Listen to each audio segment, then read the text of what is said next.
ശ്രാവൺ വിപിനോട് കയർത്തുകൊണ്ട് തിരികെ പോകാനൊരുങ്ങി. ശ്രാവൺ തിരിച്ചു പോകുന്നത് കണ്ട് ഒരു പെൺകുട്ടി അവനെ വിളിച്ചു. ഒന്ന് നിന്നേ, ഇതെന്തൊരു പോക്കാ?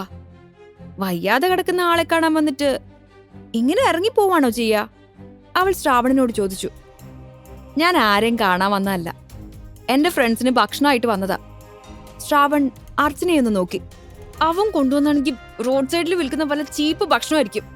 കയ്യിൽ ഒരു 5 പൈസ എടുക്കാനില്ലാത്ത ഇവൻ ഇത്രയും ഭക്ഷണം ഇങ്ങോട്ട് കൊണ്ടുവരണമെന്നുണ്ടെങ്കിൽ അതെവിടുന്നോ ചീപ്പായി കിട്ടിയതാ. നിങ്ങൾ കഴിച്ചോ, എനിക്ക് വേണ്ട. എനിക്കെങ്ങും പറ്റില്ല ഓരോ വിഷം വാങ്ങി തിന്നിട്ട് വയ്യാണ്ടാവാൻ. ഒന്ന് നിർത്തർച്ചന, നീ എന്തൊക്കെയാ പറയുന്നേ? ഈ ലോകത്തുള്ളവരൊക്കെ ഒരുപോലെയാണോ? എല്ലാവർക്കും ഒരുപാട് പൈസയൊക്കെ ചെലവാക്കി വലിയ വലിയ സാധനങ്ങളൊക്കെ വാങ്ങിച്ചു തരാൻ കഴിയോ? ഒന്നുമില്ലെങ്കിലും അവൻ നമുക്ക് വേണ്ടി ഇതൊക്കെ കൊണ്ടുവന്നില്ലേ? എടാ, ഇത് സുമി, അർച്ചനയുടെ കസിന. വിപിൻ ആ പെൺകുട്ടിയെ ശ്രാവണിന് പരിചയപ്പെടുത്തി. സുമി ശ്രാവണിനെ നോക്കി ഒന്ന് ചിരിച്ചു. വിപിൻ ഉടനെ ആ ഭക്ഷണത്തിന്റെ ബോക്സ് തുറന്നു. താങ്ക് യു ശ്രാവൺ, ഇങ്ങനൊരു വണ്ടർഫുൾ ട്രീറ്റ് ഞങ്ങൾക്ക് കൊണ്ടു തന്നേന്. അതും പറഞ്ഞ് സുമി തന്റെ കൈകൾ ശ്രാവണിന് നേരെ നീട്ടി. അവളുടെ കയ്യിൽ പിടിച്ച് അവനൊന്ന് പുഞ്ചിരിച്ചു. സുമി ഒരു പ്ലേറ്റിലേക്ക് ഓരോന്ന് കോരിയിട്ട് കഴിക്കാൻ തുടങ്ങി. അത് കണ്ടപ്പോ അർച്ചനയ്ക്ക് ചുറ്റുമുണ്ടായിരുന്ന പെൺകുട്ടികൾ ഓരോരുത്തരായി അവളുടെ കൂടെ കൂടി. അർച്ചന ഇതൊന്നും താൻ ശ്രദ്ധിക്കുന്നില്ല എന്ന മട്ടിലിരുന്നു. പക്ഷെ കൂട്ടുകാരികൾ ഭക്ഷണത്തെപ്പറ്റി പറയുന്ന കമന്റ് കേട്ട് അവൾക്ക് നഷ്ടബോധം തോന്നാൻ തുടങ്ങി. സത്യം പറഞ്ഞ ആഹാരം വേണ്ടാന്ന് പറയാൻ തോന്നിയ നിമിഷത്തെ അർച്ചന അപ്പോ ശപിക്കായിരുന്നു. അവളുടെ ആ ഭാവം കണ്ടപ്പോ സുമി ആ കവറിലുള്ള എല്ലാ വിഭവങ്ങളും കുറേശ്ശെ എടുത്തൊരു പ്ലേറ്റിലാക്കി അവളുടെ കയ്യിലേക്ക് കൊണ്ടുപോയി കൊടുത്തു. എതിരൊന്നും പറയാതെ അർച്ചന അത് വേഗം വാങ്ങി കഴിക്കാൻ തുടങ്ങി. ഈ സമയത്താണ് ആദിനാഥ് അവിടേക്ക് വരുന്നത്. ഹായ് അർച്ചന, നിനക്ക് കുഴപ്പമൊന്നുമില്ലല്ലോ? ഇന്നലെ മുതല് ഞാൻ നിന്നെ കാണാൻ വേണ്ടി ട്രൈ ചെയ്യുന്നതാ. വീഴ്ചയിൽ എനിക്കും ചെറിയ പരിക്ക് പറ്റി. എന്നുവെച്ച് ജോലി ഒഴിവാക്കാൻ പറ്റില്ലല്ലോ. നിന്നെ കാണാതെ എനിക്ക് അവിടെ ഇരിക്കാൻ പറ്റുന്നുണ്ടായിരുന്നില്ല അർച്ചന. അതാ ഞാൻ ഓടി വന്നേ. നിന്നൊന്ന് കണ്ടാ മാത്രമേ എനിക്ക് സമാധാനം കിട്ടൂ. എടാ, നിങ്ങളെല്ലാരും കഴിച്ചിട്ട് വാ, ഞാൻ റൂമിലേക്ക് പോവാ. എനിക്കവിടെ കുറച്ച് ജോലിയുണ്ട്. അതും പറഞ്ഞ് ശ്രാവൺ അവിടെ നിന്നും പോകാനിറങ്ങി. എന്നാ പിന്നെ നീ വിട്ടോ, ഞങ്ങൾ ഉടനെ അങ്ങ് എത്തിയേക്കാം, വിപിൻ പറഞ്ഞു. അവരോട് യാത്ര പറഞ്ഞ് നിരാശനായി ശ്രാവൺ പുറത്തേക്കിറങ്ങി. സുമി, നീ ഒന്ന് വന്നേ, ഞാനൊരാളെ പരിചയപ്പെടുത്താം. അർച്ചന സുമിയെ അടുത്തേക്ക് വിളിച്ചു. സുമി അർച്ചനയുടെ അരികിലേക്ക് ചെന്നു. അതാരാ ഞാൻ പരിചയപ്പെടേണ്ട അത്രയും പ്രധാനപ്പെട്ട വ്യക്തി? സുമി അർച്ചനയോട് ചോദിച്ചു. ദാ, ഇതാണ് ആദി. അർച്ചന സുമിക്ക് ആദിനാഥനെ പരിചയപ്പെടുത്തി കൊടുത്തു. ഇതാണോ നീ പറഞ്ഞ പ്രധാനപ്പെട്ട വ്യക്തി? ഈ ആദിനാഥനെ എനിക്ക് മുന്നേ തന്നെ അറിയാം. അപ്പൊ നീയാണ് ഇവളെ മഴയത്ത് ബൈക്കിൽ കയറ്റിക്കൊണ്ടുപോയി വീഴ്ത്തിയ ആളല്ലേ? സുമി, നീ ഇതെന്തൊക്കെയാ പറയുന്നേ? നിന്നോട് ഞാൻ പറഞ്ഞല്ലേ ആദിയെപ്പറ്റി? വലിയൊരു പ്രശ്നത്തിൽ നിന്നാ ആദ്യം നമ്മുടെ കുടുംബത്തെ സഹായിച്ചത്. ധനഞ്ജയന്റെ പ്രശ്നത്തിൽ ആദ്യം നിന്നെ എങ്ങനെ സഹായിച്ചു എന്നാ പറയുന്നേ? എനിക്കതത്ര വ്യക്തമായില്ല. ധനഞ്ജയന്റെ പ്രശ്നം ഇത്ര പെട്ടെന്ന് സോൾവ് ആയത് ആദിയുടെ അച്ഛൻ അതിൽ ഇടപെട്ടതുകൊണ്ടാ. എങ്ങനെയാ ആദിയോട് നന്ദി പറയേണ്ടെന്ന് പോലും എനിക്കറിയില്ല. അർച്ചന, പറഞ്ഞ് നീ ഇത് ഒരുപാട് വലുതാക്കല്ലേ. ആദി പറഞ്ഞപ്പോ തന്നെ സുമി വീണ്ടും അതിൽ കയറി ഇടപെട്ടു. ആദിയുടെ അച്ഛനെ എനിക്ക് നല്ല പരിചയമുണ്ട്. അദ്ദേഹത്തിന് നല്ല പിടിപാടുണ്ട് എന്നുള്ളതൊക്കെ ശരി തന്നെയാ. പക്ഷെ മേഘനാഥനെ പോലൊരാളെ സ്വാധീനിച്ച് ഈ പ്രശ്നം പരിഹരിക്കാനൊന്നും അദ്ദേഹത്തെ കൊണ്ട് കഴിയുമെന്ന് എനിക്ക് തോന്നുന്നില്ല. ആദി, ഇവളിങ്ങനെ ഓരോന്ന് പറഞ്ഞുകൊണ്ടിരിക്കും, നീ അതൊക്കെ വിട്ടേക്ക്. അസ്വസ്ഥതയോടെ അർച്ചന ആദിയെ നോക്കി പറഞ്ഞു. എന്നാലും എനിക്കിതങ്ങ് വിശ്വസിക്കാൻ പറ്റുന്നില്ല. മേഘനാഥനെ നേരിട്ട് പോയി കണ്ടോന്ന്. നിനക്ക് വിശ്വാസം പോരെങ്കിൽ ഞാൻ ഇപ്പൊ തന്നെ അച്ഛനെ വിളിച്ച് ചോദിച്ച് നിന്റെ എല്ലാ ഡൗട്ടും ക്ലിയർ ചെയ്തു തരാം. അതും പറഞ്ഞ് ആദി ഫോൺ എടുത്ത് അപ്പുറത്തേക്ക് മാറി നിന്ന് അച്ഛനെ വിളിച്ചു. അച്ഛാ, ഞാൻ കഴിഞ്ഞ ദിവസം അർച്ചന എന്ന് പറഞ്ഞൊരു കുട്ടിയെ പറ്റി പറഞ്ഞിരുന്നില്ലേ? ധനഞ്ജയൻ ഭീഷണിപ്പെടുത്തുന്ന എന്റെ ഒരു ഫ്രണ്ട്. ആദി ചോദിച്ചു. ആ, എനിക്ക് ഓർമ്മയുണ്ട്. എന്തായി ആ പ്രശ്നം? ഞാൻ നിന്നോട് ചോദിക്കണമെന്ന് വിചാരിച്ചതാ, തിരക്കിനിടയിൽ വിട്ടുപോയി. ഞാനന്ന് മേഘനാഥനെ കാണാൻ പോയിരുന്നു, പക്ഷെ കാണാൻ പറ്റിയില്ല. പുള്ളി അന്ന് നല്ല തിരക്കിലായിരുന്നു. അർച്ചനെ സഹായിച്ചത് തന്റെ അച്ഛനല്ല എന്നറിഞ്ഞതും ആദി ഞെട്ടിപ്പോയി. അവൻ പരിഭ്രമത്തോടെ മറ്റുള്ളവരെ നോക്കി.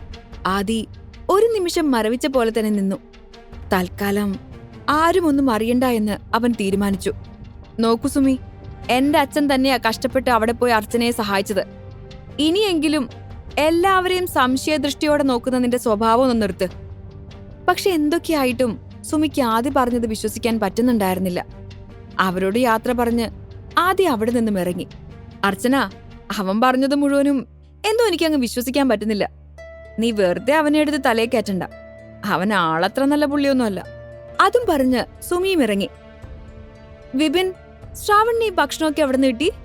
ഏത് റെസ്റ്റോറന്റിൽ നിന്നാണാവോ അവൻ ഇതൊക്കെ വാങ്ങിയത്? വിദ്യ വിപിനോട് ചോദിച്ചു. വല്ലയിടത്തുനിന്ന് അടിച്ചു മാറ്റി കൊണ്ടുവന്നാണെന്ന് ആർക്കറിയാം.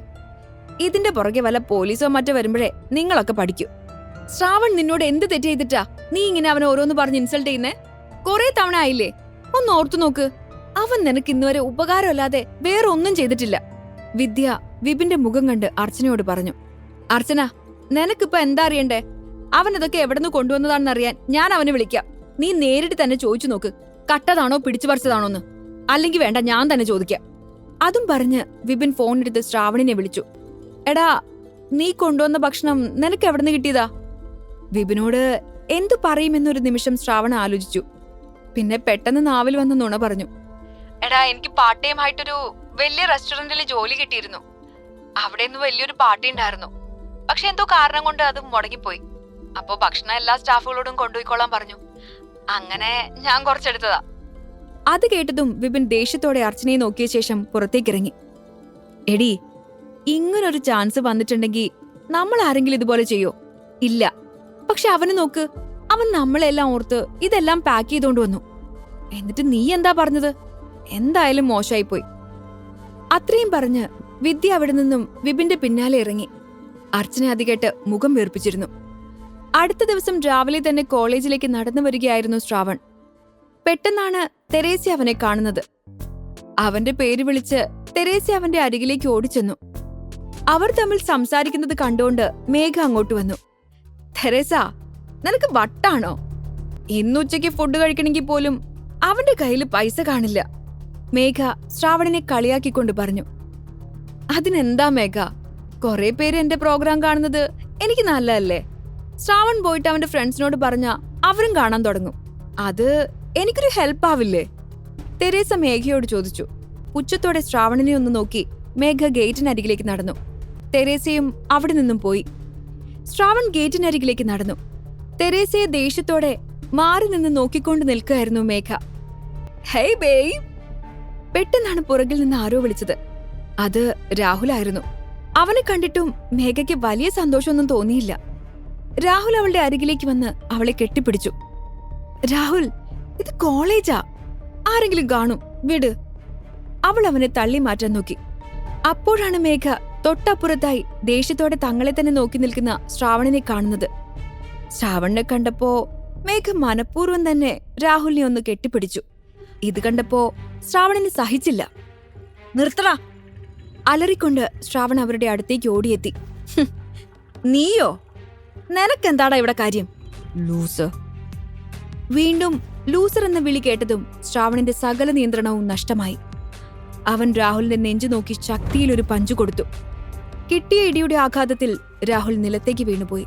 ഒരൊറ്റ അടിയിൽ രാഹുലിനെ പോലെ ഇത്രയും കരുത്തനായ ഒരാളെ വീഴ്ത്തിയ ശ്രാവണിനെ മേഘ അത്ഭുതത്തോടെ നോക്കി നിന്നു.